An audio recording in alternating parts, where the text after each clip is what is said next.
Hi, everyone. Welcome to another webisode of Culture Mavens. I'm Rabbi Susan Nanus. I'm here with my dear friend, Tom Teicholz. Hi, Tom. Hi, Susan. So we've been watching a lot of videos. Like now that the California laws have changed again, we're going to be even in the house more, I think. And so we wanted to recommend some new movies, new series that are out with Jewish themes. Just came out last week, The Life Ahead with Sophia Loren, who's 86. It's on Netflix, and it's a remake of Madame Rosa, which was made in the 70s with Moshe Mizrahi made it. It was Simone Signoret, but it's about an aging Holocaust survivor. This is in Italy, so she speaks Italian, who was then a prostitute and now raises or takes care of children of other prostitutes. It's about her relationship with a Senegalese Muslim boy. Sophia is amazing, especially when I think she's 86. She's very energetic, very strong, and people say she may be nominated for something. And the film is directed by her son. That's right. And the other a series I found that I haven't watched yet, but looks fantastic, called Valley of Tears on HBO Max, about the Yom Kippur War following. It's a drama series. It's not a docu-series. It's a drama series following 4 different Israelis during the Yom Kippur War in Israel. So I'm looking forward to seeing that. What have you been watching?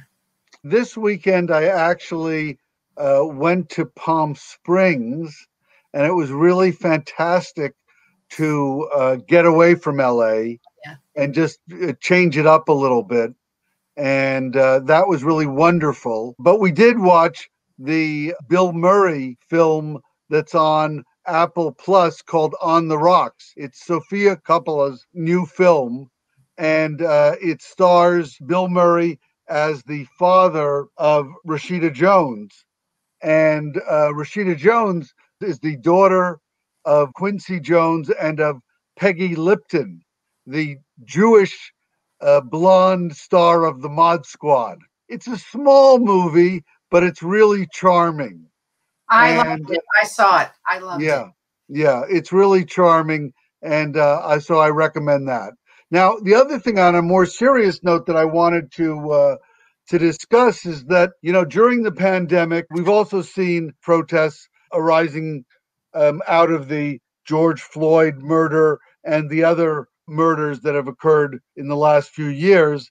And network TV is starting to address these issues. There are 2 series, one called All Rise, which is about a Black woman judge, and SWAT, which is about an elite LA police unit. In their opening season episodes, both grappled with systemic racism and the need for change. I think each in their own way grappled with being pro the court system, but pointing out the inequities in the systems and the way in which people have had unequal treatment.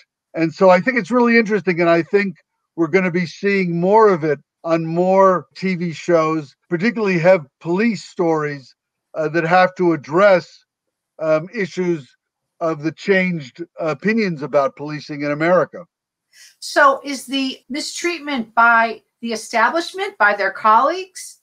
Well, again, it's nuanced and it's layered. On All Rise, you both have this woman who's a judge being improperly stopped and almost arrested by police. Yes. And you also have her best friend, who is white, who defends her, but he defends her in a way that she finds was lacking in respect.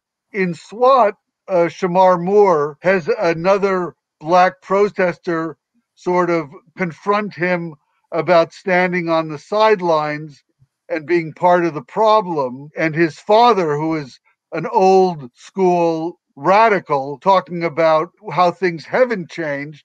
And they really grapple with it. I mean, I think it's interesting, and I think we're going to see more of it. Okay, looks good. I think I'll check that out. I usually don't watch network television, but if they're getting better, I'm going to come back and watch some of it.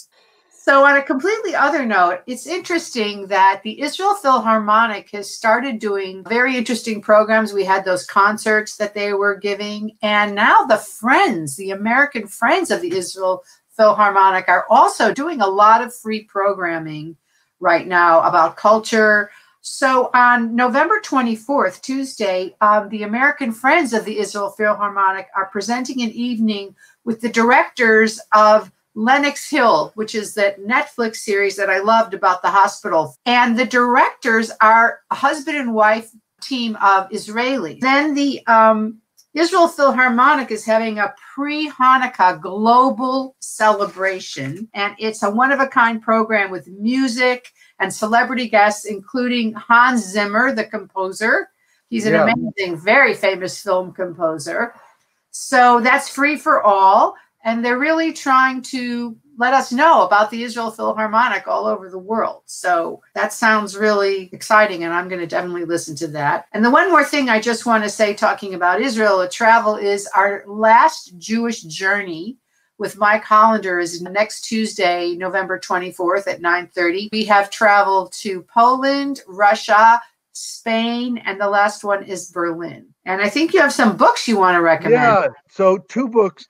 One talking about diverse experiences, and with the fact that next week we'll all be eating and cooking for Thanksgiving. Marcus Samuelsson is a chef. You may have seen him on Top Chef, Master Chef, and he has a restaurant in New York called Red Rooster. Marcus's memoir called Yes Chef is I just read, and it was really, really interesting. He was born in Ethiopia and was adopted by a white family in Sweden. He grew up in Sweden and he worked in restaurants in Sweden, but then in Austria and in France before coming to New York and being the chef at Aquavit. That was a Swedish restaurant. Anyhow, I thought the memoir was really interesting, and when he writes about food and flavor and spices, it's really inspires one and sort of makes one's mouth water. The other book that I wanted to speak about is called Here We Are, My Friendship with Philip Roth by the writer Benjamin Taylor. And Benjamin Taylor, who's a very good novelist in his own right, in the last 20 years of Philip Roth's life, they became very close and very good friends, best friends. And interestingly enough, Philip Roth, who was known for his love affairs, at the end of his life, there were no women caring for him anymore. He had Benjamin Taylor as his best friend. I thought the portrait of Philip, who I knew for about a decade or so, we had a friendship, I thought is quite good and quite touching and gives some insight into the author of such great American works as The Plot Against America, Goodbye Columbus, and Portnoy's Complaint, and The Ghostwriter, and Sabbath Theater. So I recommend Benjamin Taylor's memoir. I recommend reading Philip Roth too. He's unbelievable, you know. I mean, and he has such a, what did he write for 50 years or something? I think 23 novels.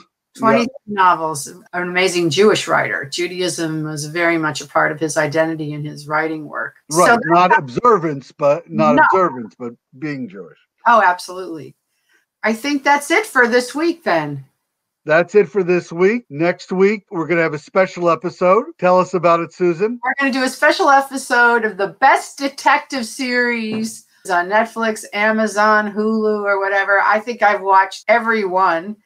I've watched so many, and a lot of people haven't heard of the ones I've discovered, and I'm sure you've discovered some as well. Some are older, some are brand new. They're always coming out, and they're from Australia, from England, New Zealand, Denmark, Ireland, Germany, France. Yep. Spain. Spain, yeah. I haven't watched too many. Japan. Oh, I haven't watched any from Japan. South Korea. Oh, South Korea. That's a comedy, though.